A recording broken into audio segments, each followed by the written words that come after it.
কে হবেন পরবর্তী রাষ্ট্রপতি? সম্ভাব্য তালিকায় মির্জা ফখরুল, ডক্টর ইউনূস, মঈন খান সহ বেশ কয়েকজন। দলের উচ্চ পর্যায়ে আলোচনায় চূড়ান্ত সিদ্ধান্ত নেবে বিএনপি। সংবিধান অনুযায়ী যে সমস্ত নিয়ম আছে সেগুলো মেনে দল যা সিদ্ধান্ত নেবে সেটাই হবে চূড়ান্ত। রাষ্ট্রপতি হবেন এটা তো পার্টির ঊর্ধ্বতন যে ফোরাম, সে ফোরামের সিদ্ধান্ত যখনই নেবেন আপনারা বুঝতে পারবেন। সেপ্টেম্বরের সংসদ অধিবেশনে নির্বাচন, সাবেক রাষ্ট্রপতির বিরুদ্ধে কোনো মামলা থাকলে খতিয়ে দেখা হবে জানালেন আইনমন্ত্রী। 24 অক্টোবর পর্যন্ত আমাদের হাতে সময় আছে, সুতরাং বিশেষ অধিবেশন ডাকার মতো কোনো পরিস্থিতি এখন তৈরি হয়নি। যারা করেছেন কি উদ্দেশ্যে করেছেন, তাদের উদ্দেশ্য কি, সৎ উদ্দেশ্য না অসৎ উদ্দেশ্য, এগুলো দেখি। দেখছিলেন প্রধান শিরোনাম। দুপুরের সময় সঙ্গে আছি আমি কাজল আব্দুল্লাহ। এবার অন্যান্য শীর্ষ সংবাদ। সমৃদ্ধ প্রযুক্তি নির্ভর দেশ গড়তে কাজ করছে সরকার জানালেন প্রধানমন্ত্রী। জাতীয় অগ্রাধিকারে রাখা হবে সেমিকন্ডাক্টর খাত, 2030 সালের মধ্যে লক্ষ্য পূরণের আশা। রাজধানীর খাবারপাড়িতে বিপজ্জনক পিফাসের উপস্থিতি, উচ্চমাত্রার এই রাসায়নিকের হুমকিতে জনস্বাস্থ্য। পর্যালোচনা কমিটি গঠনের 8 মাসেও কোনো ব্যবস্থা নেয়নি ওয়াসা। গ্যাস সংকটে কাটছে না নগরবাসীর ভোগান্তি। বিদ্যুৎ বিতরণ বেসরকারি খাতে ছাড়লে গ্রাহকের ব্যয় আরও বাড়বে, পকেট ভারী হবে নির্দিষ্ট গোষ্ঠীর, বলছেন জ্বালানি বিশেষজ্ঞ।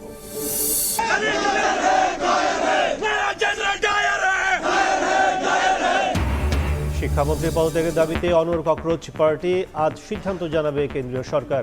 তরুণদের প্রতি কৃতজ্ঞতা জানিয়ে আবারও মোদির ভিডিও বার্তা।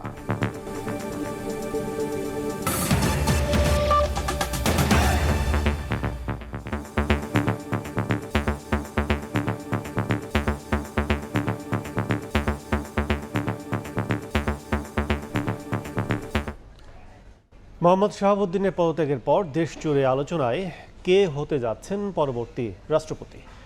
সবচেয়ে বেশি যার নাম উচ্চারিত হচ্ছে তিনি বর্ষিয়ান রাজনীতিবিদ, বিএনপির মহাসচিব মির্জা ফখরুল ইসলাম আলমগীর। আলোচনায় আছেন অন্তর্বর্তী সরকারের সাবেক প্রধান উপদেষ্টা ডক্টর মোহাম্মদ ইউনূসের নামও। গুঞ্জন আছে সাবেক প্রধান বিচারপতি সৈয়দ রেফাত আহমদ ও মন্ত্রী পরিষদ সচিব নাসিমুল গনির নাম নিয়েও। জনাব মোহাম্মদ শাহাবুদ্দিন মেয়াদ সম্পূর্ণ হওয়ার আগে অসুস্থতার কারণ দেখিয়ে পদত্যাগ করলেন রাষ্ট্রপতি মোহাম্মদ শাহাবুদ্দিন। ফলে সংবিধান অনুযায়ী ভারপ্রাপ্ত রাষ্ট্রপতির দায়িত্বে জাতীয় সংসদের স্পিকার মেজর হাফিজউদ্দিন আহমদ। গেল কিছুদিন ধরেই বিভিন্ন মহলে গুঞ্জন চলছিল মোহাম্মদ শাহাবুদ্দিনের পদত্যাগের। একই সাথে সবার আলোচনায় কে হতে যাচ্ছেন দেশের পরবর্তী রাষ্ট্রপতি। তবে কিছুদিন ধরেই নানা মহলে গুঞ্জন আছে আরও বেশ কয়েকজনের নাম। বিএনপি সরকার গঠনের পরে পরবর্তী রাষ্ট্রপতি হওয়ার দৌড়ে সবচেয়ে বেশি আলোচনায় এসেছে বিএনপির মহাসচিব ও সরকারের স্থানীয় সরকার ও পল্লী উন্নয়ন মন্ত্রী মির্জা ফখরুল ইসলাম আলমগীরের নাম।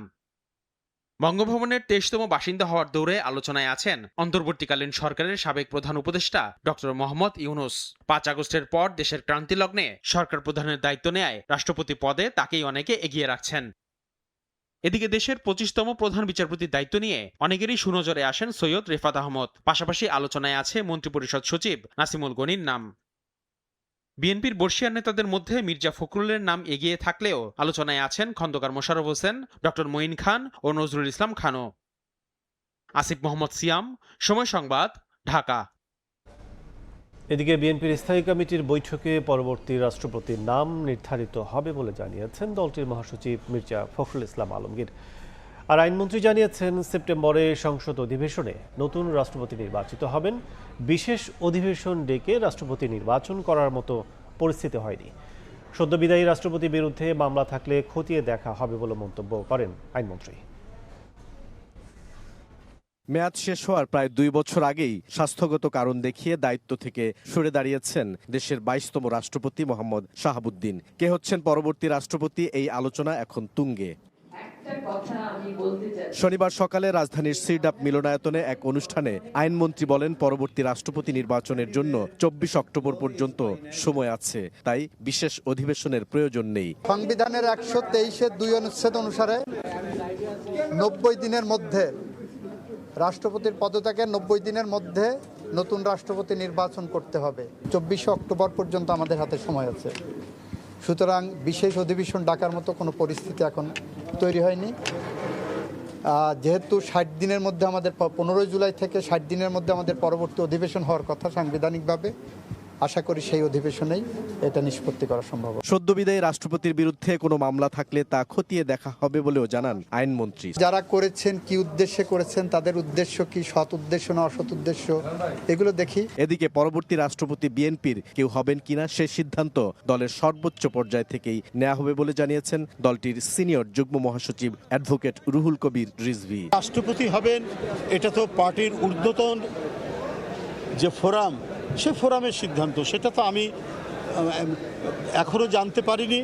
তারা নেবেন, যখনই নেবেন আপনারা বুঝতে পারবেন। দলের স্থায়ী কমিটির বৈঠকে পরবর্তী রাষ্ট্রপতির নাম নির্ধারিত হবে বলে জানিয়েছেন বিএনপি মহাসচিব মির্জা ফখরুল ইসলাম আলমগীর। বগুড়ায় সাংবাদিকদের প্রশ্নের জবাবে একথা জানান তিনি। বিএনপি সভা করবে, মিটিং করবে, স্ট্যান্ডিং কমিটি মিটিং হবে, বিএনপি ডিসিশন হবে, এরপরে জানতে পারবেন। সংবিধান অনুযায়ী যে সমস্ত নিয়ম আছে সেগুলো মেনে দল যা সিদ্ধান্ত নেবে সেটাই হবে চূড়ান্ত। তিনি জানান সংবিধান অনুযায়ী দল যাকে মনোনীত করবে তিনিই হবেন দেশের 23তম রাষ্ট্রপতি। বুলবুল রেজা, সময় সংবাদ, ঢাকা। সংবিধান বা রাষ্ট্রের প্রশ্নে রাজনৈতিক বা অরাজনৈতিক নয়, রাষ্ট্রপতি নির্বাচনে মনোযোগ দিতে হবে সর্বমহলে গ্রহণযোগ্যতার দিকে। অতীতের অভিজ্ঞতা স্মরণে রেখে জনসম্পৃক্ত ইস্যু উত্থাপন এবং নীতি নিয়ে আলোচনায় সক্ষম হতে হবে রাষ্ট্রপতিকে। এছাড়া রাজনৈতিক স্থিতিশীলতা বজায় রাখতে বিদ্যমান দলগুলোর সঙ্গে যোগাযোগ রক্ষায় পারদর্শী হতে হবে ভবিষ্যৎ রাষ্ট্রের অভিভাবককে। রাজনৈতিক বিশ্লেষক ও রাষ্ট্রবিজ্ঞানীদের ভাবনার বিস্তারিত মুরসালিন হক জুনায়েদের রিপোর্টে। রাষ্ট্রপতি দেশের প্রধান ব্যক্তি, সার্বভৌম রাষ্ট্রের অভিভাবক। বাংলাদেশের রাজনৈতিক প্রেক্ষাপটে এই পদ অস্বস্তি এবং বিতর্কেরও। নানা বিতর্কিত ভূমিকার পর শুক্রবার রাষ্ট্রপতির পদ ত্যাগ করেন মোহাম্মদ শাহাবুদ্দিন। শারীরিক অসুস্থতার কারণ দেখিয়ে তার সরে যাওয়ায় ভারপ্রাপ্ত রাষ্ট্রপতি হিসেবে দায়িত্ব পান স্পিকার হাফিজউদ্দিন আহমদ। তবে 90 দিনের মধ্যে রাষ্ট্রপতি নির্বাচনের বাধ্যবাধকতায় এখন প্রশ্ন, রাজনৈতিক নাকি অরাজনৈতিক কাউকে বেছে নিবে ক্ষমতাসীন বিএনপি। ফলে এমন একজন ব্যক্তিকে রাষ্ট্রপতি করার ফলে রাষ্ট্রবিজ্ঞানী ও রাজনৈতিক বিশ্লেষকরা বলছেন 24 পরবর্তী রাজনৈতিক পরিস্থিতি বিবেচনায় জনগণের পাশাপাশি সব রাজনৈতিক দলের কাছে গ্রহণযোগ্য ব্যক্তিকে রাষ্ট্রপতি নির্বাচনের কোনো বিকল্প নেই। দেশ কিন্তু একটি ভিন্ন প্রেক্ষাপটে এখন অবস্থান করছে। আমরা জুলাই পরবর্তী সময়ে যেই ধরনের রাষ্ট্রীয় কাঠামো, যেই ধরনের শাসন ব্যবস্থা আমরা প্রত্যাশা করি, এখানে সর্বোচ্চ গ্রহণযোগ্য একজন ব্যক্তি যদি রাষ্ট্রপতি নির্বাচিত হন, তাহলে দেখা যাবে যে এটি বিরোধী দল এবং সরকারি দল সকল জায়গা থেকেই একটি সাপোর্ট পাবে এবং জনগণের একটি আস্থা তৈরি হবে রাষ্ট্রপতির উপর। পলিসিগুলো হচ্ছে গিয়ে ঠিকঠাক মতো নিয়ে কথা বলতে পারবেন, একটা গাইডলাইনও দরকার হলে সেট করতে পারবেন। কোনো বিল নিয়ে যদি ওনার কোনো আপত্তি থাকে সেটা হচ্ছে গিয়ে উনি জানাতে সচেষ্ট হবেন। রাজনৈতিক দলগুলোর মধ্যে সুসম্পর্ক বজায় রাখার ক্ষেত্রে একটা অনুঘটক হিসেবে উনি কাজ করবেন। বিশ্লেষকরা বলছেন রাজনৈতিক বা অরাজনৈতিক বিবেচনায় অতীত অভিজ্ঞতার প্রেক্ষিতে নিজ মতাদর্শের কাউকেই রাষ্ট্রপতি হিসেবে বেছে নিবে বিএনপি। পাশাপাশি জুলাই সনদে রাষ্ট্রপতি ও প্রধানমন্ত্রীর ক্ষমতায় ভারসাম্য রাখার বিষয়টিকেও নজরে রাখবে ক্ষমতাসীনরা। একদিকে বিএনপি এমন কাউকে রাষ্ট্রপতি পদে দিতে চাবে না যিনি হচ্ছে গিয়ে একদম কমপ্লিটলি নির্দলীয় বা নন পার্টিজান হবেন। যদি তারা জুলাই চার্টারে আমি যেটা বললাম যে রাষ্ট্রপতিকে কিছু অ্যাডিশনাল ক্ষমতা দেওয়া আছে, সেই ক্ষমতাগুলোর কথা যদি তারা হচ্ছে গিয়ে বিবেচনায় নেন এবং যেগুলোর ব্যাপারে বিএনপির নোট অফ ডিসেন্ট নেই। সংবিধান সংস্কার বা সংশোধন যেটি হোক, রাষ্ট্রপতি এবং প্রধানমন্ত্রীর মধ্যে এক ধরনের ক্ষমতার ভারসাম্যের কথা বলা হয়েছে। তো এই ভারসাম্যটি যদি প্রতিষ্ঠা করা হয়, সেই ক্ষেত্রে রাজনৈতিকভাবে যিনি দক্ষ, যার প্রজ্ঞা আছে, সে যদি রাষ্ট্রপতি না থাকে, তাহলে এই ভারসাম্যের জায়গাটি কিন্তু রক্ষা করা সম্ভব হবে না। দেশের 23তম রাষ্ট্রপতি হিসেবে এখন পর্যন্ত 6 জনের নাম বেশ জোরে সোরে উচ্চারিত হচ্ছে, যার মধ্যে 4 জন বিএনপির নীতি নির্ধারণী ফোরামের সদস্য, 1 জন সাবেক বিচারপতি এবং অবশিষ্ট জন সরকারের চুক্তিভিত্তিক সচিব। আছে ডক্টর মোহাম্মদ ইউনূসের নামও। মুরসালিন হক জুনায়েদ, সময় সংবাদ, ঢাকা। শাপলা চত্বর হত্যাযজ্ঞ মামলা গুরুত্বের সঙ্গে দেখা হচ্ছে বলে জানিয়েছেন চিফ প্রসিকিউটর আমিনুল ইসলাম। সকালের রাজধানী এক অনুষ্ঠানে তিনি জানান, আগামী সোমবার প্রতিবেদন দাখিল এবং শুরু হবে বিচার কার্যক্রম। রাজধানীর সিরডাপ মিলনায়তনে মানবাধিকার লঙ্ঘন ও ভুক্তভোগীদের ন্যায় বিচারে প্রবেশাধিকার বিষয়ক পরামর্শ সভায় তিনি এসব কথা জানান। চিফ প্রসিকিউটর জানান, মানবাধিকার সংস্থা অধিকারে ঘটনায় নিহত যে 61 জনের তালিকা দিয়েছিল তার মধ্যে 58 জনের নাম পরিচয় পাওয়া গেছে। শাপলা চত্বর হত্যাকাণ্ডের তদন্তে মানবাধিকার সংগঠন অধিকারের গুরুত্বপূর্ণ ভূমিকার প্রশংসা করেন চিফ প্রসিকিউটর।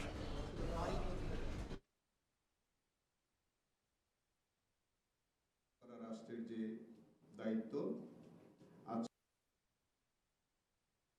রিপোর্ট প্রস্তুত করা হয়েছে, রিপোর্ট আমার কাছে সাবমিট করেছে। আগামী সোমবার দিন আমি বাদী হয়ে ফর্মাল চার্জ ইনশাল্লাহ আমি দাখিল করব এবং আগামী সোমবার থেকে এটা ফর্মাল বিচার কার্য শুরু হবে। সেই কারণে আমি অত্যন্ত আনন্দের সাথে আমি তার সম্পূর্ণ কৃতিত্ব আমি সে অধিকারকে দিতে চাই। অধিকারের কাছে আমরা কৃতজ্ঞতা প্রকাশ করছি। অধিকারের মতো এরকম মানবাধিকার সংগঠন আরও আমাদেরকে বাংলাদেশে সাধারণ মানুষের তাদের অধিকার প্রতিষ্ঠার ক্ষেত্রে তারা আরও বেশি কাজ করবেন। সব বাধা মোকাবেলা করেই দেশকে এগিয়ে নিতে স্বনির্ভরতা, সমৃদ্ধ এবং প্রযুক্তি নির্ভর দেশ। কৃষি, পোশাক শিল্প, প্রবাসী আয়ের পাশাপাশি জাতীয় অগ্রাধিকারে রাখা হবে সেমিকন্ডাক্টর খাত। 2030 সালের মধ্যে লক্ষ্য পূরণের আশাবাদের কথা জানালেন প্রধানমন্ত্রী তারেক রহমান। সকালে রাজধানীর তেজগাঁওয়ে national semiconductor symposium and BAR summit 2026-এর উদ্বোধনী অনুষ্ঠানে এসব কথা বলেন প্রধানমন্ত্রী। বৈশ্বিক প্রযুক্তি খাতে প্রবাসী বাংলাদেশিদের সম্পৃক্ততা, সেমিকন্ডাক্টর শিল্পের উন্নয়ন এবং উন্নত উৎপাদন ব্যবস্থাকে সামনে রেখে রাজধানীর তেজগাঁওয়ের নব থিয়েটারে শুরু হলো দুদিনব্যাপী ন্যাশনাল সেমিকন্ডাক্টর সিম্পোজিয়াম এবং biotechnology, electronics, AI and robotics summit 2026। বিজ্ঞান ও প্রযুক্তি মন্ত্রণালয়, বাংলাদেশ সেমিকন্ডাক্টর ইন্ডাস্ট্রি অ্যাসোসিয়েশন ও সিলিকন রিভার আয়োজিত এই সম্মেলন শনিবার সকালে উদ্বোধন করেন প্রধানমন্ত্রী তারেক রহমান। এই সম্মেলনকে আমি প্রধান অতিথির বক্তব্যে সরকার প্রধান বলেন, ভবিষ্যৎ প্রজন্মের সামনে একটি মেধাভিত্তিক বাংলাদেশের সম্ভাবনার বার্তা পৌঁছে দিতে চায় তার সরকার। এ সময় সেমিকন্ডাক্টর খাতের অপার সম্ভাবনার কথাও তুলে ধরেন তারেক রহমান। বর্তমান সরকার এমন একটা বাংলাদেশ গড়তে চায় যে বাংলাদেশটি হবে স্বনির্ভর, সমৃদ্ধ এবং প্রযুক্তি নির্ভর। এই সম্মেলনের মাধ্যমে আমরা বর্তমান এবং ভবিষ্যৎ প্রজন্মের সামনে আমাদের সর্বোচ্চ যে চেষ্টা, সেটা হচ্ছে একটা মেধা ভিত্তিক বাংলাদেশের সম্ভাবনার বার্তাটা পৌঁছে দেওয়া। প্রধানমন্ত্রী বলেন, সেমিকন্ডাক্টর শিল্প এটি আধুনিক সভ্যতার ভিত্তি। এই বাজারে নিজেদের অবস্থান সুদৃঢ় করতে বাংলাদেশের সামনে যে অপার সুযোগ ও সম্ভাবনা আছে তা কাজে লাগাতে সরকারের নানা পদক্ষেপের কথা তুলে ধরেন তারেক রহমান। মোবাইল ফোন থেকে শুরু করে আধুনিক কলকারখানা কিংবা মহাকাশ স্যাটেলাইট, প্রত্যেকটা ক্ষেত্রে সেমিকন্ডাক্টর অপরিহার্য। সুতরাং এই মার্কেটে প্রবেশ করার জন্য বাংলাদেশের সামনে একটা অপার সম্ভাবনা এবং সুযোগ বিদ্যমান। আমি দৃঢ়ভাবে আশা করি 2030 সালের মধ্যে সেমিকন্ডাক্টর শিল্প থেকে রফতানি আয়ের যে লক্ষ্যমাত্রা নির্ধারণ করা হয়েছে, ইনশাল্লাহ বাংলাদেশ সেটা পূরণ করতে সক্ষম হবে। বর্তমান সরকার সব বাধা মোকাবেলা করেই দেশকে এগিয়ে নিতে চায় জানিয়ে প্রধানমন্ত্রী বলেন, নানা চ্যালেঞ্জের মধ্যেও দেশকে এগিয়ে নিতে যারা কাজ করবে তাদের পাশে থাকবে বর্তমান সরকার। আমাদের সামনে নিঃসন্দেহে বহুমাত্রিক চ্যালেঞ্জ আছে, তবে সকল সীমাবদ্ধতাকে অতিক্রম করে এগিয়ে যাওয়ার অদম্য ইচ্ছাই কিন্তু আমাদের রয়েছে। বর্তমান সরকার ইতিমধ্যে সেমিকন্ডাক্টর শিল্পের জন্য ব্যবসা বান্ধব পরিবেশ তৈরিতে সর্বাত্মক পরিকল্পনার বাস্তবায়নের কাজ শুরু করেছে। পরে সম্মেলনস্থলে দেশি বিদেশি উদ্যোক্তাদের তৈরি প্রযুক্তি নির্ভর বিভিন্ন স্টল পরিদর্শন করেন প্রধানমন্ত্রী তারেক রহমান। আহমেদ সালেহীন, সময় সংবাদ, ঢাকা। কৃত্রিম বুদ্ধিমত্তা দেশের তথ্য যোগাযোগ ও ডিজিটাল প্ল্যাটফর্মের জন্য গুরুত্বপূর্ণ অংশ হয়ে উঠেছে বলে মন্তব্য করেছেন তথ্যমন্ত্রী। সকালে রাজধানীর হোটেল সোনারগাঁওয়ে গ্লোবাল কনফারেন্স AI লিডারশিপ অনুষ্ঠানে এসব কথা বলেন তিনি। তথ্যমন্ত্রী জহিরুদ্দিন স্বপন বলেন, AI-কে সঠিকভাবে বোঝা এবং দীর্ঘমেয়াদে কিভাবে কার্যকর ও দায়িত্বশীলভাবে ব্যবহার করা যায়, এটাই এখন সবচেয়ে বড় চ্যালেঞ্জ। মন্ত্রী বলেন, দীর্ঘদিন ধরে মানবজাতি সভ্যতার উন্নয়ন এবং কখনো কখনো তার অবক্ষয়ের জন্য দায়ী ছিল, কিন্তু এখন থেকে সভ্যতার পথ চলায় মানুষ একা নয়, মানুষের পাশাপাশি কৃত্রিম বুদ্ধিমত্তাও একটি গুরুত্বপূর্ণ ভূমিকা পালন করছে।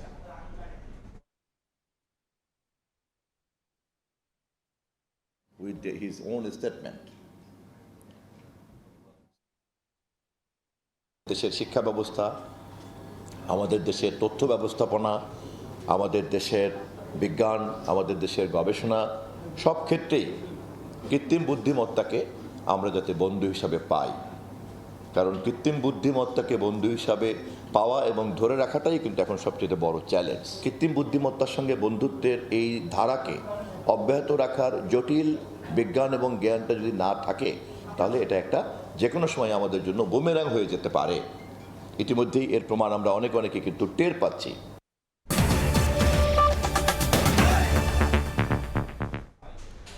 বিভিন্ন সময়ে ডেঙ্গু পাওয়া যাচ্ছে বিভিন্ন রূপে, পরিবর্তন হচ্ছে উপসর্গেও। চিকিৎসকরা বলছেন তীব্র জ্বর ও ব্যথার সঙ্গে ডায়রিয়া, এমনকি জটিল পর্যায়ে বিকল করে দিতে পারে কিডনি সহ অন্যান্য অঙ্গ। তাই বেশি জ্বর হলে অবহেলা না করে তাগিদ দিচ্ছেন চিকিৎসকের পরামর্শ নেয়ার।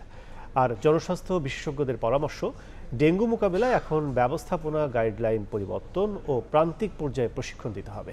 আরও জানাচ্ছেন মনির হোসাইন। দেশব্যাপী বাড়ছে ডেঙ্গু রোগীর সংখ্যা। প্রতিদিনই হাসপাতালে ভর্তি হচ্ছে নতুন রোগী, আর যোগ হচ্ছে মৃত্যুর তালিকায়ও। চলতি বছর ডেঙ্গু আক্রান্তের সংখ্যা ছাড়িয়েছে 12,000 এবং মৃত্যু হয়েছে 39 জনের। চিকিৎসকরা বলছেন ডেঙ্গু এখন দেশব্যাপী পাওয়া যাচ্ছে সারা বছরই। তবে শঙ্কার বিষয় রোগটির ধরন নিয়ে। তাদের মতে নানান সময়ে ডেঙ্গু পাওয়া যাচ্ছে ভিন্ন রূপে, পরিবর্তন আসছে ধরনেও। তীব্র জ্বর ও ব্যথার সঙ্গে ডায়রিয়া, এমনকি জটিল পর্যায়ে বিভিন্ন অঙ্গ বিকল করে দিতে পারে। ডেঙ্গু এক্সপান্ডেড সিনড্রোম মানে ডেঙ্গুর সাথে বিভিন্ন অর্গান বা অঙ্গকে ইনভলভ করছে, যেমন হেপাটিক ফেইলিউর, অনেক সময় কিডনি ফেইলিউর, অনেক সময় দেখা যায় brain involvement, heart involvement. So dengue কিন্তু প্রতিনিয়ত তার সিমটমসে বদলাচ্ছে এবং বিভিন্ন সময় বিভিন্ন রূপে আমরা পাচ্ছি। উপসর্গের সঙ্গে চিকিৎসার পদ্ধতিও বদলাতে হয় জানিয়ে চিকিৎসক জানান, সঠিক সময়ে সঠিক চিকিৎসা নিলে 90% ডেঙ্গু রোগী সুস্থ হয়ে যান। এই ডেঙ্গুর মৃত্যুগুলো কিন্তু প্রতিরোধযোগ্য। যদি সঠিক সময় রোগ শনাক্ত করতে পারি, সঠিক চিকিৎসা দিতে পারি, তাহলে কিন্তু রোগী সম্পূর্ণভাবে ভালো হয়ে যায়। এদিকে এক এক বছর এক এক ধরনের উপসর্গ হওয়ায় কমিটি গঠন করে ডেঙ্গু ব্যবস্থাপনা গাইডলাইন পরিবর্তন ও প্রান্তিক পর্যায়ে প্রশিক্ষণের ব্যবস্থা করার পরামর্শ জনস্বাস্থ্য বিশেষজ্ঞের। ডেঙ্গু চিকিৎসাতেও মনোযোগ দিতে হবে, সমন্বিত কার্যক্রম করতে হবে। এখানে একদিকে যেখানে প্রজনন করে সেগুলো অপসারণ করতে হবে, যেটা অপসারণ করা যাবে না সেখানে লার্ভিসাইড দিয়ে এর বাচ্চাগুলোকে মেরে ফেলতে হবে। যদিও ডেঙ্গু প্রতিরোধে সমন্বিত প্রচেষ্টায় জোর দিতে বলছেন বিশেষজ্ঞরা। বলছেন কোনো এক পক্ষের একার এ সংকট মোকাবেলা সম্ভব নয়। মনির হোসাইন, সময় সংবাদ, ঢাকা। প্রতিদিন যে পানি পান করছেন, রান্নায় ব্যবহার করছেন কিংবা শিশুদের খাবার তৈরি করছেন, সেই পানি কতটা নিরাপদ? ঢাকা ওয়াসার পানিতে শনাক্ত হয়েছে বিপজ্জনক রাসায়নিক পিফাস, যা ক্যান্সারের ঝুঁকি বাড়াতে পারে বলে সতর্ক করেছেন গবেষকরা। 2024 ও 2025 সালে আলাদা দুটি গবেষণাতেই পিফাস ধরা পড়লে কমিটি গঠন করে ওয়াসা, কিন্তু 8 মাসেও নেয়নি কোনো ব্যবস্থা। আব্দুল লতিফের ছবিতে আবু সাইদ নিশানের বিশেষ প্রতিবেদন।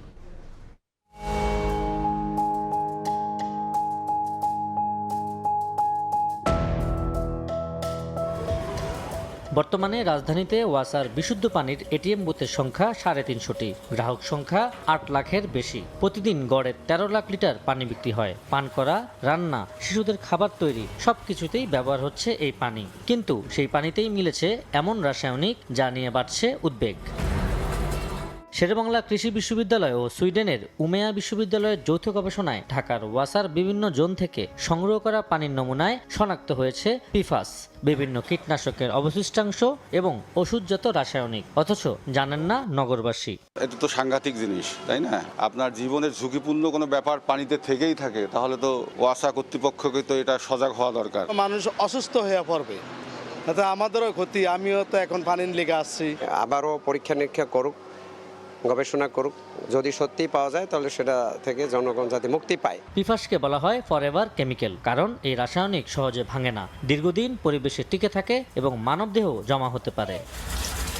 এর আগে এসডো ও আইপেনের গবেষণায়ও ঢাকার ওয়াসার কলের পানিতে উচ্চমাত্রার পিফাসের উপস্থিতি পাওয়া যায়। ওই গবেষণার নমুনা যুক্তরাষ্ট্রের ব্রাউন ইউনিভার্সিটি সহ আন্তর্জাতিক গবেষণাগারে বিশ্লেষণ করা হয়। কিছু নমুনায় পিএফওএ ও পিএফওএস এর মতো উচ্চ ঝুঁকির পিফাস এবং আন্তর্জাতিকভাবে নিষিদ্ধ কিছু পিফাসও শনাক্ত হয়। তাহলে এটা সোর্সটা আইডেন্টিফাই করতে হবে এবং দরকার হলে আরও ইনডেপথ স্টাডি করতে হবে। 26 সালে এসেও আমরা দেখছি না যে তেমন কোনো উদ্যোগ সরকারের পক্ষ থেকে বা ওয়াসার পক্ষ থেকে নেওয়া হয়েছে। বিশেষজ্ঞরা বলছেন দীর্ঘদিন এ ধরনের রাসায়নিকের সংস্পর্শে থাকলে লিভার ও কিডনির ক্ষতি, হরমোনের ভারসাম্যহীনতা, রোগ প্রতিরোধ ক্ষমতা দুর্বল হওয়া সহ নানা স্বাস্থ্য ঝুঁকি তৈরি হতে পারে। কিছু পিফাস দীর্ঘমেয়াদে ক্যান্সারের ঝুঁকিও বাড়াতে পারে। ধীরে ধীরে ক্যান্সারের দিকে ধাবিত হব নানা ধরনের অর্গানে গিয়ে এটা ইম্প্যাক্ট ক্রিয়েট করবে, এটা লিভারকে নষ্ট করবে, ফলে এটাকে খুবই জরুরি ভিত্তিতে পদক্ষেপ নেওয়া উচিত। এদিকে গবেষণা প্রতিবেদনের উপর ভিত্তি করে কমিটি গঠন করে ওয়াসা। 8 মাস পেরিয়ে গেলেও এখনো কোনো ফলাফল প্রকাশ করেনি তারা। এ বিষয়ে ওয়াসার ব্যবস্থাপনা পরিচালক বলছেন, গবেষণার ফলাফল তারা পর্যালোচনা করছেন। আমরা আগে আমাদের লেভেলে আমাদের দেশে যে আমাদের যে অ্যাপারেটাস আছে না, এটা কিন্তু ইউরোপিয়ান স্ট্যান্ডার্ড, আমরা দেখি না এখানে কি আছে। তবে প্রশ্ন থেকেই যায়, একের পর এক গবেষণায় একই ধরনের দূষণের তথ্য সামনে আসার পরও কেন কার্যকর পদক্ষেপ নেওয়া হচ্ছে না। ওয়াসার পানিতে পাওয়া যাচ্ছে বিষাক্ত রাসায়নিক পদার্থ পিফাস। এ নিয়ে কমিটি গঠন করে ঢাকা ওয়াসা, কিন্তু এতদিনও কেন ফলাফল প্রকাশ পায়নি তা নিয়ে জনমনে উঠেছে প্রশ্ন। দ্রুত সময়ের মধ্যে গবেষণা প্রতিবেদনে আসা ফলাফল নিয়ে ওয়াসার কার্যকারিতা তুলে ধরার উপর জোর দেন স্থানীয় বাসিন্দারা। আবু সাইদ নিশান, সময় সংবাদ, ঢাকা। রাজধানীর ফিলিং স্টেশনগুলোতে আজও যানবাহনের দীর্ঘ লাইন। কর্মদিবসের তুলনায় চাপ কম থাকলেও কমেনি ভোগান্তি। ঘন্টার পর ঘন্টা অপেক্ষার পরও মিলছে না গ্যাস। কোনো কোনো পাম্পে পাওয়া গেলেও মিলছে না পর্যাপ্ত পরিমাণে। দ্রুত সংকট নিরসনের দাবি ভুক্তভোগীদের। শনিবার সকাল থেকেই সারি সারি গাড়ির লাইন রাজধানীর ফিলিং স্টেশনগুলোতে। কর্মদিবসের মতো ভোগান্তি না হলেও স্বস্তি নেই গ্যাস নিতে আসা গাড়ি চালকদের। গ্যাস সংকটে বেশিরভাগ ফিলিং স্টেশন বন্ধ থাকায় চাপ বেড়েছে খোলা থাকা স্টেশনগুলোতে। টানা কয়েকদিনের ভোগান্তিতে নাভিশ্বাস উঠেছে গ্যাসের উপর নির্ভরশীল গাড়ি চালকদের। 2 ঘন্টা ধরে সিরিয়াল ধরে আসলাম এখন এই পর্যন্ত, এখন আরো আধা ঘন্টার মতন সময় না। অল্প সময়ের কথা না, 4-5 ঘন্টা অনেক সময়ের ব্যবধান, কাজ কাম হচ্ছে না। এই যে পয়সা আছে 2-2.5 ঘন্টা, এটা আমাদের কষ্ট হচ্ছে, তবে মালিকেরও তো বাড়ানো খুবই ঝামেলা হচ্ছে। চাহিদার তুলনায় গ্যাস মিলছে একেবারেই কম। সিএনজি চালকরা বলছেন, নিয়মিত রোজগার নেমে এসেছে অর্ধেকেরও নিচে। জমা টাকা জোগাড় করতেই হিমশিম অবস্থা তাদের। অন্য সময় যেমন গ্যাসের সুবিধা পেলে আমরা 2,500-3,000 টাকা মারতে পারতাম, কিন্তু এখন ভোগান্তির জন্য ধরো 1,000-1,200 টাকা মারতে পারি। সকাল 8টা বাজে গাড়ি লাগে, বিকাল 4টা বাজে গ্যাস পাইছি, তাও পাইছি মাত্র 90 টাকার গ্যাস। এ দিয়ে চলার মতন কি মালিক রে দেবো, না নিজে খামো, না আমার ফ্যামিলি রেখে চালাম। গ্যাস নিয়ে যদি আমরা মালিকের জমা না উঠাইতে পারি, আমরা খাবো কি? অথবা আমাদের বাড়ি ফ্যামিলি আছে, ফ্যামিলি নিয়ে চলার মতো আমাদের কোনো সময় অনেক কষ্ট হয়। অবিলম্বে সংকট সমাধানের দাবি ভুক্তভোগীদের। এটা সরকারের দেখতে হইব যে এরা দুর্ভোগে আছে। আমি তো নতুন সরকার হয়েছি, আমি তো এটা সমাধান করতে হইব দ্রুত। আমরা চাই যে ঠিক আছে, এটা দ্রুতভাবে সমস্যার সমাধান হোক। দ্রুত গ্যাস সরবরাহ স্বাভাবিক করা না গেলে রাজধানীর পরিবহন ব্যবস্থা ও সাধারণ মানুষের দৈনন্দিন চলাচলে নেতিবাচক প্রভাব পড়বে বলে শঙ্কা তাদের।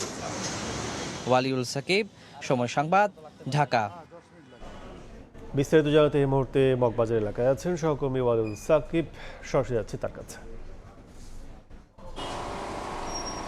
সকাল থেকে আমি যে কয়েকটি ফিলিং স্টেশনে ঘুরেছি তার চেয়ে কিন্তু এই মুহূর্তে যে ফিলিং স্টেশনে রয়েছি তার চিত্রটা আরও বেশি ভোগান্তির আমি খুঁজে পেয়েছি। এখানে একটু দেখানোর চেষ্টা করছি যে এখানের যে গাড়ির লাইন, গাড়ির সারি, সেটি কিন্তু আমি যে সকাল থেকে যে কটি স্টেশনে ঘুরেছি তার চেয়ে অনেক বেশি দীর্ঘ।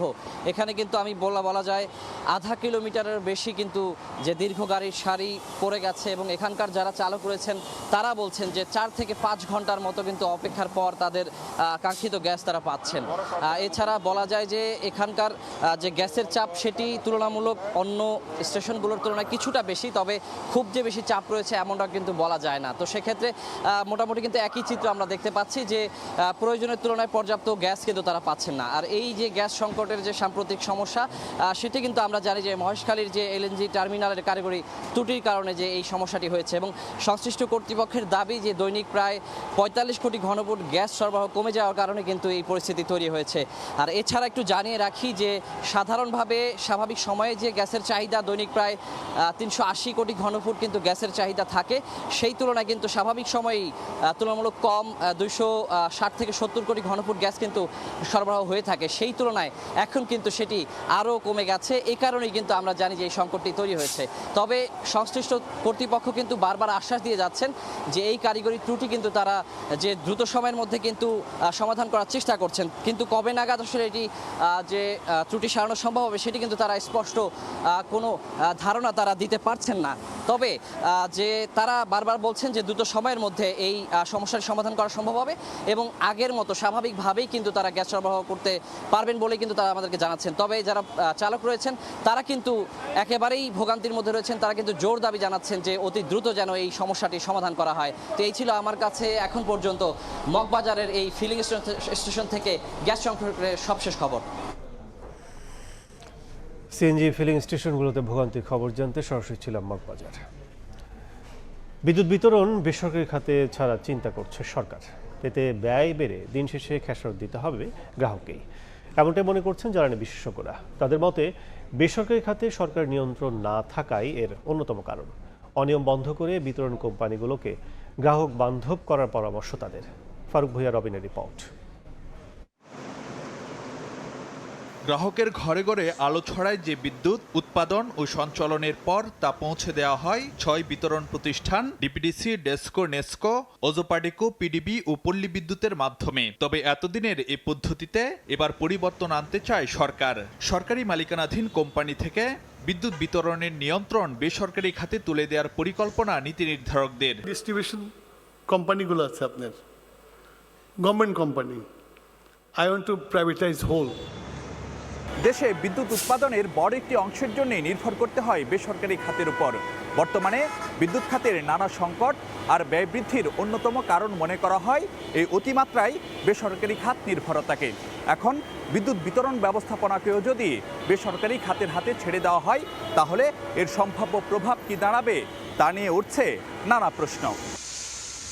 বিদ্যুৎ উৎপাদনে বেসরকারি সম্পৃক্ততা বাড়ার পর অনেকাংশেই অলিগার্ক শ্রেণীর হাতে জিম্মি এ খাত। বিদ্যুতের উৎপাদন ব্যয় ও ক্যাপাসিটি চার্জ নিয়ে বিতর্ক, এলপি গ্যাসের বাজারে নৈরাজ্য সহ নানা উদাহরণ প্রমাণ করে বেসরকারি খাত নিয়ন্ত্রণে দায়িত্বশীল সংস্থাগুলোর ব্যর্থতা। বিশেষজ্ঞরা বলছেন বিদ্যুৎ বিতরণ ব্যবস্থাও ব্যক্তি মালিকানায় গেলে পকেট ভারী হবে নির্দিষ্ট গোষ্ঠীর। ধনীদেরকে আরো ধনী করতে হবে, আমাদেরকে মারতে হবে, জনগণকে মারতে হবে, সেই জন্য এইসব স্লোগান। ব্যক্তি খাতে দেওয়ার ফলে কিন্তু আমাদের বিদ্যুৎ উৎপাদন হিসাবের চেয়ে বেশি ট্যারিফ নির্ধারণ করতে হচ্ছে, কারণ রাষ্ট্রটা ওদের নিয়ন্ত্রণে। আবার বিতরণ খাত যদি এটাতে দেই, বিতরণ খাতে ট্যারিফ যেটা নির্ধারণ হবে সেই ধরাটা যদি 5 টাকা হয় সেখানে তারা ধরবে এটা 60 টাকা, অর্থাৎ উৎপাদন ব্যয় একবার লাভ দিল, আবার বিতরণ ব্যয় আরেকবার লাভ দিবে। প্রথম কথা হলো যে বাংলাদেশে ডিস্ট্রিবিউশন চালানোর মতো কোনো প্রাইভেট সেক্টর নাই। 2 নম্বর, প্রাইভেট সেক্টর পাবলিক ইন্টারেস্ট রাখতে পারবে কিনা এবং সরকারের তার উপরে কন্ট্রোল থাকবে কিনা এটাও আমরা নিশ্চিত না। বাংলাদেশে কোনো প্রাইভেট সেক্টরের উপরে কোনো রেগুলেটরি কোনো কন্ট্রোল দেখতে পাচ্ছি আমরা? এলপিজি যে প্রাইস ডিক্লেয়ার করে সেই প্রাইসে মার্কেটে পাওয়া যায়। তবে সরকারি বিতরণ প্রতিষ্ঠানগুলোর বিরুদ্ধেও আছে দুর্নীতি, অব্যবস্থাপনা, গ্রাহক হয়রানির নানা অভিযোগ। কিন্তু তার জন্য বেসরকারি খাত কোনোভাবেই উপযুক্ত বিকল্প নয় বলে মত বিশেষজ্ঞদের। There will be no change in private sector, absolutely no. বাংলাদেশে প্রাইভেট সেক্টর যে খুব সৎ, খুব এফিশিয়েন্ট এটা বলা যাবে না। বাংলাদেশে করাপশনের যে জেনারেল ট্রেন্ড সরকারি, আধা সরকারি সব জায়গায় আছে, প্রাইভেট সেক্টরও আছে। Private sector is equally corrupt. সরকারি খাতের এটা কিন্তু খাতের দোষ নাই, খাতের নিয়ন্ত্রণ যারা করে তাদের দোষ। করাপশন তো এখনও ওনারা বন্ধ করতে পারে, করাপশন ওনারা বন্ধ করে না কেন? একটাই কারণ, করাপশনের ভাগ সবাই পায়, পাওয়ারফুল লোকেরাও করাপশনের ভাগ পায়। ওনারা যদি প্রাইভেটকে দেয় এই করাপশন কি বন্ধ হবে? না, ওনারা তো প্রাইভেট পার্টির থেকেও পয়সা নেবেন। ভারতের কয়েকটি শহরে বিদ্যুৎ বিতরণে আদানি, রিলায়েন্স, টাটার মতো প্রতিষ্ঠানের সফলতা থাকলেও বাংলাদেশের বাস্তবতা ভিন্ন বলে মনে করেন কোনো বিশেষজ্ঞ। ফারুক ভূঁইয়া, রবিন, সময় সংবাদ, ঢাকা। মিয়ানমারের রাখাইনে নতুন করে সংঘাতে সীমান্তে বাড়ছে উদ্বেগ। বিমান হামলা ও যুদ্ধ পরিস্থিতিতে সীমান্তমুখী রোহিঙ্গারা অনুপ্রবেশ ঠেকাতে সর্বোচ্চ সতর্ক অবস্থানে রয়েছে বিজিবি ও কোস্ট গার্ড। সংশ্লিষ্টরা বলছেন বাংলাদেশে আশ্রয় নেওয়া রোহিঙ্গাদের চাপ সামলানোই এখন বড় চ্যালেঞ্জ। মোহাম্মদ ফরাজের ক্যামেরায় বিস্তারিত জানাচ্ছেন সুজাউদ্দিন রুবেল। মিয়ানমারের রাখাইন রাজ্যে অস্থিরতা যেন কাটছেই না। সেখানে নতুন করে বিমান হামলা ও সংঘাতে তীব্রতা বেড়েছে। এর প্রভাব পড়ছে সীমান্তবর্তী এলাকাগুলোতে। নিরাপদ আশ্রয়ের আশায় আবারও বাংলাদেশমুখী হওয়ার চেষ্টা করছে রোহিঙ্গারা। সচেতন মহলের দাবি, সীমান্তে কার্যকর নিরাপত্তা নিশ্চিত করা না গেলে অনুপ্রবেশ ঠেকানো সম্ভব হবে না। কাঁটাতারের বেড়া নির্মাণ এবং কঠোর নিরাপত্তা ব্যবস্থায় হতে পারে এর কার্যকর সমাধান। সংঘর্ষ হলেও আসতেছে, না হলেও আসতেছে। এরা রাতের অন্ধকারে কোনো একটা জায়গা দিয়ে বান্দরবন লামাতানসি দিয়ে ওরা আসতেছে। অনুপ্রবেশ ঠেকানোর একমাত্র উপায় সেটা হচ্ছে যে কি কাঁটাতারের বেড়া এবং সীমান্তে কঠোর নিরাপত্তা অবলম্বন করা, যেটা এখন হচ্ছে না। বাংলাদেশে আশ্রয় নেওয়া 12 লাখের বেশি রোহিঙ্গার চাপের মধ্যে নতুন করে কাউকে আশ্রয় দেওয়ার সক্ষমতা নেই, জানিয়েছে শরণার্থী ত্রাণ ও প্রত্যাবাসন কমিশন। এখন যুদ্ধ পরিস্থিতিতে বাকি রোহিঙ্গারও সীমানার দিকে আসতেছে আমরা শুনতে পাচ্ছি, বাট নিশ্চয়ই আমাদের বিজিবি দায়িত্ব পালন করবে যাতে রোহিঙ্গারা আসতে না পারে। রোহিঙ্গাদের এটা বোঝা উচিত, তারা যদি তাদের মাতৃভূমি এভাবে শূন্য করে চলে আসে তাহলে তাদের প্রত্যাবাসন প্রক্রিয়াটা আরও জটিলতর হবে। তাদের কমিউনিটি লিডারদেরকে আমরা অনুরোধ করেছি যে তোমরা তোমাদের জনগণ যারা ওই পারে রয়েছে, কমিউনিটির লোকজন রয়েছে, তাদেরকে বুঝাও যে তারা যাতে তাদের মাতৃভূমি না ছাড়ে। রাখাইনের সংঘাত বাড়ায় সীমান্তে নজরদারি জোরদার করেছে বিজিবি। টেকনাফের নাপ নদী থেকে শুরু করে বান্দরবনের নাইক্ষ্যংছড়ি ও কক্সবাজারের উখিয়ার সীমান্তে মোতায়েন করা হয়েছে আগের যে কোনো সময়ের তুলনায় বেশি সদস্য। পাশাপাশি আধুনিক জলযান, ড্রোন প্রযুক্তি ও নিয়মিত টহলের মাধ্যমে সীমান্তে কড়া নজরদারি চালাচ্ছে কোস্টগার্ড। বিওপিগুলো আমাদের যে ক্যাপাসিটি রয়েছে, ধারণ ক্ষমতা রয়েছে, তার সর্বোচ্চ ধারণ ক্ষমতা অনুযায়ী সেখানে অবস্থান করছে এবং ফলাফল আপনারা দেখতে পাচ্ছেন যে কোনো সময় রোহিঙ্গা হোক বা মায়ানমারের নাগরিক হোক, বাংলাদেশে আসার সাথে সাথে আমরা চেষ্টা করছি ধরার। সব রকম পন্থা অবলম্বন করে আমরা আমাদের সজাগ দৃষ্টি এই সীমান্ত এলাকায় রেখেছি এবং সীমান্ত এলাকায় উদ্ভূত যে কোনো পরিস্থিতি মোকাবেলায় আমরা সচেষ্ট রয়েছি। রাখাইনের পরিস্থিতি কোন দিকে যায় তার উপর নির্ভর করছে সীমান্তের আগামী দিনের চিত্র। তবে নতুন করে রোহিঙ্গা দল ঠেকাতে সর্বোচ্চ সতর্ক থাকার কথা জানিয়েছে আইন শৃঙ্খলা রক্ষাকারী বাহিনী।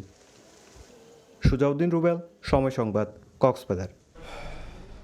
ঝিনাইদহ ও দিনাজপুরে 15 জনকে ঠেলে পাঠানোর চেষ্টা করে বিএসএফ। পরে স্থানীয় বাসিন্দা ও বিজিবি তাদের প্রতিহত করে। এ সময় সীমান্তে উত্তেজনা দেখা দেয়। এই মুহূর্তে দিনাজপুরে বিরামপুরে আছেন সহকর্মী শফিকুল ইসলাম শফিক।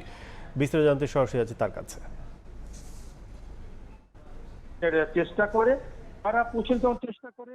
স্থানীয়রা যখন প্রায় ভোরবেলা যখন অন্ধকারের মধ্যে তাদেরকে পুষিয়ে করার চেষ্টা করে, ওই সময় স্থানীয়রা কয়েকজন দেখতে পারে। দেখার পরে তারা বিজিবিকে সংবাদ দেয়। বিজেপি এবং স্থানীয়রা তাদেরকে প্রতিহত করে। ওই 9 জনকে তারা ফেরত নিতে তারা বাধ্য হয়। বর্তমানে আমি যেখানে দাঁড়িয়ে আছি, আমার পিছনে ঠিক অপোজিট সাইডেই ওই বাঁশবাগানের নিচে 9 জনকে বসে রেখেছে বিএসএফ। তো আমরা স্থানীয়দের কাছে জানার চেষ্টা করছিলাম, স্থানীয় সাথে কথা বলেছি। স্থানীয়রা বলছেন আজকেই ভোরের দিকে ওই 9 জনকে তারা জোর করে পোষণের চেষ্টা করে তারা প্রতিহত করে। এখন বর্তমানে এখানে বিজিবি, গ্রাম পুলিশ, স্থানীয়রা লাঠিসোঁটা নিয়ে তারা এখানে দাঁড়িয়ে আছে। তারা বলছেন কোনোভাবে ওই নারীদেরকে বাংলাদেশে পোষণের কোনো সুযোগ নাই। তবে ওখান থেকে তারা বারবার কিন্তু ওই 9 চিৎকার দিয়ে বলছে তারা বাংলাদেশি নাগরিক। তারা এটাও বলছেন তাদের কাছে আধার কার্ড আছে, প্রমাণ আছে। তখন স্থানীয়রা বলছেন যে আধার কার্ড তো থাকার কথা শুধু ভারতীয় নাগরিকদের, তাহলে বাংলাদেশের কাছে কেন আধার কার্ড থাকবে? তবে এই বিষয়ে আমরা বিজিবি ঊর্ধ্বতন কর্তৃপক্ষের সাথে কথা বলার চেষ্টা করেছিলাম। তারা আমাদের সাথে কোনো ফোন রিসিভ করেনি বা কথা বলেনি। সর্বশেষ এখানে আমরা তখন সকাল থেকে দেখেছি যে উভয় পক্ষে বিজেপি, বিএসএফ তারা অতিরিক্ত সৈন্য মোতায়েন হয়েছে। তবে বিএসএফ কিন্তু বারবারই চেষ্টা করতে থেকে পুষের চেষ্টা করছে। তো স্থানীয়রা প্রতিহত, কিন্তু এখনো তারা বলছে কোনোভাবে তারা বাংলাদেশের পড়তে তারা পুষিং করতে দিবে না। তো এই সীমান্ত থেকে পুষে নিয়ে আমার কাছে ছিল সর্বশেষ। ভারতীয় নাগরিকদের পুষিনের চেষ্টা খবর জানতে এখন সরাসরি ছিলাম দিনাজপুরের বিরামপুরে। দুপুরের সময় থাকছে নতুন মার্কিন শুল্ক চাপ বাড়াবে না বাংলাদেশে। দুশ্চিন্তার কারণ জোরপূর্বক শ্রম ব্যবহার করে উৎপাদিত কাঁচামাল আমদানিতে শর্ত। বাণিজ্যিক কূটনীতিতে কৌশলী হওয়ার তাগিদ।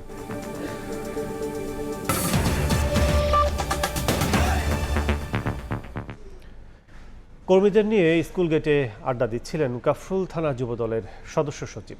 হঠাৎ করেই গুলি ছুটতে থাকে দুর্বৃত্তরা। সদস্য সচিব প্রাণে বেঁচে গেলেও নিহত হন এক যুবদল কর্মী, গুলিবিদ্ধ হন আরও 2 জন। রাজধানীর মিরপুর 13 নম্বরে এই ঘটনায় জড়িত সন্দেহে একজনকে আটক করে পুলিশে দিয়েছেন এলাকাবাসী। বাকিদের ধরতে চলছে অভিযান। আমার দিকে তাক করে 2 রাউন্ড গুলি করে। আল্লাহ আমাকে হেফাজত করছে, আমি গুলিবিদ্ধ হই নাই।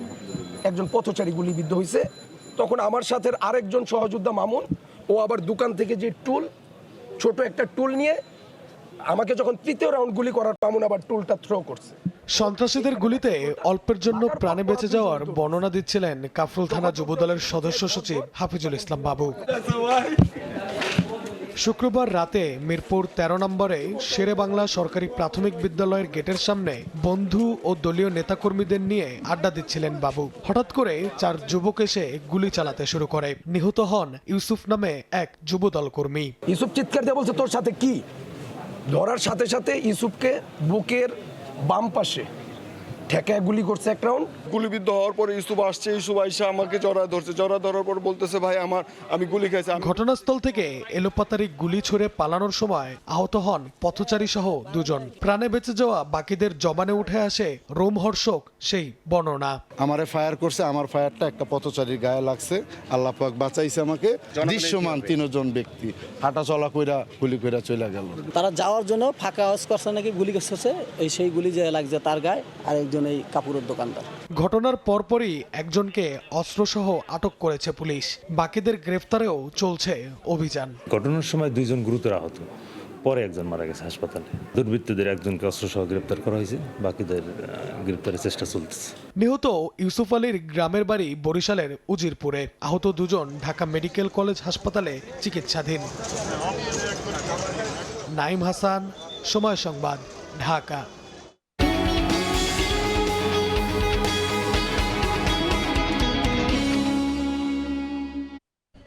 বিশ্বের ৬০ দেশে আরোপ করা মার্কিন শুল্ক বাংলাদেশের জন্য উদ্বেগজনক নয়, কারণ আগের শুল্কের মেয়াদ শেষ হওয়ার একই হারে আবার তা আরোপ করা হচ্ছে নতুন করে। বরং বাংলাদেশের 10% বিপরীতে প্রতিদ্বন্দ্বী দেশ চীন, ভিয়েতনামের ঘাড়ে পড়া 12.5% শুল্কে নতুন সম্ভাবনা দেখছেন উদ্যোক্তারা। এ অবস্থায় কূটনৈতিক সম্পর্কে কৌশলী হওয়ার তাগিদ অর্থনীতিবিদদের। MS আরিফিনের report. বিশ্ব বাণিজ্যে মার্কিন প্রেসিডেন্ট ট্রাম্পের শুল্ক নীতি বহাল রাখতে নতুন কৌশলে ওয়াশিংটন। জোরপূর্বক শ্রম প্রতিরোধে কার্যকর ব্যবস্থা নেওয়া হয়নি এমন অভিযোগ তুলে 60টি দেশের পণ্যের ওপর আরোপ করেছে 10 থেকে 12.5% শুল্ক। নতুন শুল্কের আওতায় ভারত, বাংলাদেশ, পাকিস্তান, কম্বোডিয়ার পণ্যে 10% শুল্ক বসানো হয়েছে। চীন, ভিয়েতনামের জন্য যা 12.5%। প্রধান প্রতিদ্বন্দ্বীদের তুলনায় বাংলাদেশের শুল্ক ভার কম হওয়ায় সম্ভাবনা দেখছেন উদ্যোক্তারা। আমাদের যে কম্পিটিটিভ কান্ট্রি যেমন ইন্ডিয়া, পাকিস্তান, তাদেরও একই, বরঞ্চ চায়না এবং ভিয়েতনামে 12.5 হয়েছে। যদি এইটা হয় তাহলে অন্তত ভিয়েতনামের সাথে যে আমাদের প্রতিযোগিতার যে সক্ষমতা ইউএস মার্কেটে, সেটা কিছু হলেও আমাদের প্রতিযোগিতার সক্ষমতা বৃদ্ধি পাবে। চলতি বছরের শুরুতে যে 10% সাময়িক বৈশ্বিক শুল্ক আরোপিত করেছিল ট্রাম্প প্রশাসন, তার মেয়াদ শেষ হয়েছে 24 জুলাই। ওই দিন থেকেই কার্যকর হয়েছে নতুন শুল্ক হার। উদ্যোক্তারা বলছেন এতে নতুন শুল্কের চাপ বাড়ছে না, সেই সঙ্গে জোরপূর্বক শ্রম ব্যবহার করে উৎপাদিত কাঁচামাল আমদানি ও ব্যবহার নিয়ে যুক্তরাষ্ট্রের অভিযোগের ব্যাখ্যা দেবে ঢাকা। আমাদের বিরুদ্ধে যে এলিগেশন, যে ফোর্স লেবার, সেটা পাওয়া যায়নি, কিন্তু যে অভিযোগটা করা হচ্ছে পৃথিবীর এমন দেশ থেকে আমরা র মেটেরিয়াল সোর্স করি যেখানে ফোর্স লেবার ব্যবহৃত হয়, সেটার পরিপ্রেক্ষিতে এই 10% ট্যারিফ ইম্পোজ করা হয়েছে, যেটা 122 যে সেকশন, সেটা 10% যেটা ছিল সেটা রিপ্লেস হচ্ছে। এই হলো আমাদের আন্ডারস্ট্যান্ডিং। সুতরাং নতুন করে কোনো ট্যারিফ ইম্পোজ হচ্ছে না, একটা শেষ হচ্ছে, নতুন করে একটা ইম্পোজ হচ্ছে। নেতিবাচক রপ্তানি আয়ের কঠিন সময়ে মার্কিন শর্ত যেন বাড়তি চাপ তৈরি করতে না পারে, সে ব্যাপারে সরকারকে কৌশলী হওয়ার পরামর্শ অর্থনীতিবিদদের। যে মুহূর্তে বাংলাদেশের অর্থনীতি সংস্কারের পথে রয়েছে, সে মুহূর্তে যদি বাংলাদেশের রপ্তানি আয় যদি হোঁচট খায়, বাংলাদেশের রপ্তানি গন্তব্যগুলো যদি হোঁচট খায়, তাহলে বাংলাদেশের অর্থনীতি সামনের দিকে এগিয়ে যেতে পারবে না। সুতরাং আপনার কূটনৈতিক দক্ষতার মাধ্যম দিয়ে হোক, রাজনৈতিক দক্ষতার মাধ্যম দিয়ে হোক, বাংলাদেশের যে রপ্তানি বাজারগুলো রয়েছে, যে রপ্তানি গন্তব্যগুলো রয়েছে, সেই রপ্তানি বাজারের সাথে আমাদের নেগোসিয়েশন করতে হবে। রপ্তানির পথে থাকা পণ্য আগামী 28 জুলাই দিবাগত রাত 12:01 পর্যন্ত যুক্তরাষ্ট্রে পৌঁছালে সেসব পণ্যের ক্ষেত্রে আগের শুল্ক হারই বহাল থাকবে। MS আরিফিন, সময় সংবাদ, ঢাকা। যুক্তরাষ্ট্র যে অভিযোগে বাংলাদেশের ওপর বাড়তি শুল্ক আরোপ করেছে তা ভিত্তিহীন বলে মন্তব্য করেছেন বাণিজ্যমন্ত্রী খন্দকার আব্দুল মুক্তাদির। সকালে সিলেটে এক অনুষ্ঠানে তিনি এ মন্তব্য করেন। যে অভিযোগের উপর ভর করে এটি করা হয়েছে, সেই অভিযোগটার কোনো ভিত্তি নাই। ব্যালেন্স অফ পেমেন্টের জন্য যদি প্রেসিডেন্টের কাছে মনে হয় কোনো দেশের উপরে ট্যারিফ আরোপ করবে, সেটা সর্বাধিক 150 দিনের জন্য বলবৎ করতে পারে। দেশের বাইরে খবর। ভারতে প্রশ্ন ফাঁসের ঘটনায় শিক্ষামন্ত্রী ধর্মেন্দ্র প্রধানের পদত্যাগ না হওয়া পর্যন্ত আন্দোলন চালিয়ে যাওয়ার ঘোষণা দিয়েছে ককরোচ জনতা পার্টি। আন্দোলন চলছে মুম্বাই, হায়দ্রাবাদ, বেঙ্গালুরু সহ বিভিন্ন শহরেও। এর আগে প্রশ্ন ফাঁসে জড়িতদের বিরুদ্ধে কঠোর শাস্তির বিধান রেখে নতুন আইনের কথা জানান প্রধানমন্ত্রী নরেন্দ্র মোদী। শিক্ষামন্ত্রীর পদত্যাগের দাবিতে উত্তাল নয়াদিল্লির যন্তর মন্তর। ককরোচ জনতা পার্টির ডাকে শনিবার সকাল থেকেই ভিড় বাড়তে থাকে ছাত্রদের। আন্দোলন থেকে এক চুলও সরে দাঁড়াতে রাজি নন সিজেপি নেতা অভিজিৎ দীপকে। ধর্মেন্দ্র প্রধানের পদত্যাগ না হওয়া পর্যন্ত এই আন্দোলন চলবে বলে ঘোষণা দেন তিনি। শুক্রবার সিজেপি প্রতিনিধিদের সঙ্গে বৈঠকে শনিবার দুপুর পর্যন্ত সময় চায় মোদী প্রশাসন। ককরোচ জনতা পার্টির মুখপাত্র আশুতোষ রাঙ্কা বলেন, ধর্মেন্দ্র প্রধানকে অপসারণ না করলে আলোচনায় বসার কোনো অর্থ নেই। শিক্ষামন্ত্রীর পদত্যাগের বিষয়ে সরকারের কাছ থেকে স্পষ্ট হ্যাঁ অথবা না উত্তর চান তারা। সরকার মনে করছে সমাজকর্মী সোনম ওয়াংচুক অনশন শেষ করার পর এই আন্দোলনের গতি কমে যাবে এবং শিক্ষামন্ত্রী ধর্মেন্দ্র প্রধানের পদত্যাগের দাবি ম্লান হয়ে যাবে, কিন্তু তা হবে না। আমরা ধর্মেন্দ্র প্রধানের পদত্যাগ চাই, যাতে ভবিষ্যতে এই ধরনের ভুল আর কখনো না ঘটে। শনিবার যুব কংগ্রেস ভারতের কর্মীরাও প্রধানমন্ত্রী নরেন্দ্র মোদী, স্বরাষ্ট্রমন্ত্রী অমিত শাহ এবং শিক্ষামন্ত্রী ধর্মেন্দ্র প্রধানের প্রতীকী শেষকৃত্য পালন করে। 20 জুলাই প্রধানমন্ত্রী নরেন্দ্র মোদী, স্বরাষ্ট্রমন্ত্রী অমিত শাহ এবং শিক্ষামন্ত্রী ধর্মেন্দ্র প্রধান যেভাবে আন্দোলনকারীদের উপর লাঠিচার্জ, পেলেট গান ব্যবহার এবং টিয়ারশেল নিক্ষেপের নির্দেশ দিয়েছেন তা প্রমাণ করে তাদের মানবিকতা ও বিবেক মৃত। আর সে কারণেই আমরা প্রতীকীভাবে তাদের শেষকৃত্য সম্পন্ন করেছি। আন্দোলন চলছে মুম্বাই, হায়দ্রাবাদ, বেঙ্গালুরু, আহমেদাবাদ সহ বিভিন্ন শহরেও। এর আগে তরুণদের প্রতি কৃতজ্ঞতা জানিয়ে ভিডিও বার্তায় ভারতের প্রধানমন্ত্রী নরেন্দ্র মোদী বলেন, প্রশ্ন ফাঁসে জড়িতদের বিরুদ্ধে কঠোর শাস্তির বিধান রেখে নতুন আইন আনা হবে। এদিকে আন্দোলন ঘিরে তদন্ত জোরদার করেছে দিল্লি পুলিশ। 18 জুলাই সোনম ওয়াংচুককে যন্তর মন্তর থেকে সরিয়ে দেওয়ার পর সেখানে দেয়া সব বক্তব্য খতিয়ে দেখা হচ্ছে। কোনো উস্কানিমূলক বক্তব্য সহিংসতা ছড়াতে ভূমিকা রেখেছে কিনা তা তদন্ত করছে পুলিশ। 20 জুলাইয়ের সংসদ চলো কর্মসূচিকে কেন্দ্র করে এখন পর্যন্ত 15টি এফআইআর দায়ের করা হয়েছে। পুলিশের দাবি প্রায় 2500 মানুষ সহিংসতায় জড়িত ছিল এবং তাদের মধ্যে 100 থেকে 200 জন পাথর নিক্ষেপ ও বিশৃঙ্খলা সৃষ্টিতে উস্কানি দিয়েছে। রাইসা জান্নাত, সময় সংবাদ। ক্রিকেটের খবর। অস্ট্রেলিয়া সফরের জন্য আজই চূড়ান্ত হবে বাংলাদেশ দল। মেগা সিরিজ সামনে রেখে মিরপুর স্টেডিয়ামে ফিটনেস ক্যাম্পে অংশ নিয়েছেন ক্রিকেটাররা। সকালে শান্ত, মুমিনুল সহ মোট 11 জন ক্রিকেটার ফিটনেস টেস্ট দেন। রানিং সেশনে সবার আগে ছিলেন পেসার মুশফিক হাসান। ব্যক্তিগত কারণে এদিন ছিলেন না অভিজ্ঞ মুশফিকুর রহিম ও তাইজুল ইসলাম। 23 বছর পর অস্ট্রেলিয়ার মাটিতে টেস্ট খেলবে বাংলাদেশ দল। 13 আগস্ট ডারউইনের প্রথম টেস্ট, 22 আগস্ট দ্বিতীয় ম্যাচ হবে ম্যাকিয়ে। সিরিজের প্রস্তুতিতে কোনো ঘাটতি রাখতে চায় না টিম ম্যানেজমেন্ট। নাহিদ লিটনদের ইনজুরিতে স্কোয়াড সাজাতে বেশ বেগ পেতে হয়েছে নির্বাচকদের, তবে আজই দল চূড়ান্ত করা হবে বলে জানিয়েছেন তারা। এ পর্যায়ে শীর্ষ সংবাদগুলো জানিয়ে দিচ্ছি আরেকবার। নতুন রাষ্ট্রপতির সম্ভাব্য তালিকায় মির্জা ফখরুল, ডক্টর ইউনূস সহ কয়েকজন। দলের উচ্চ পর্যায়ের সিদ্ধান্ত নেবে বিএনপি। শাহাবুদ্দিনের বিরুদ্ধে মামলা থাকলে খতিয়ে দেখা হবে। এবং সমৃদ্ধ প্রযুক্তি নির্ভর দেশ গড়তে কাজ করছে সরকার, জানালেন প্রধানমন্ত্রী। জাতীয় অগ্রাধিকারে রাখা হবে সেমিকন্ডাক্টর খাত। 2030 সালের মধ্যে লক্ষ্য পূরণের আশা।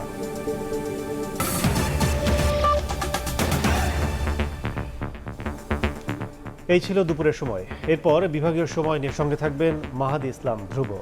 কাজল, আপনাকে ধন্যবাদ। বিভাগীয় সময় নিয়ে আসছে কিছুক্ষণ পর, সঙ্গেই থাকুন সময়।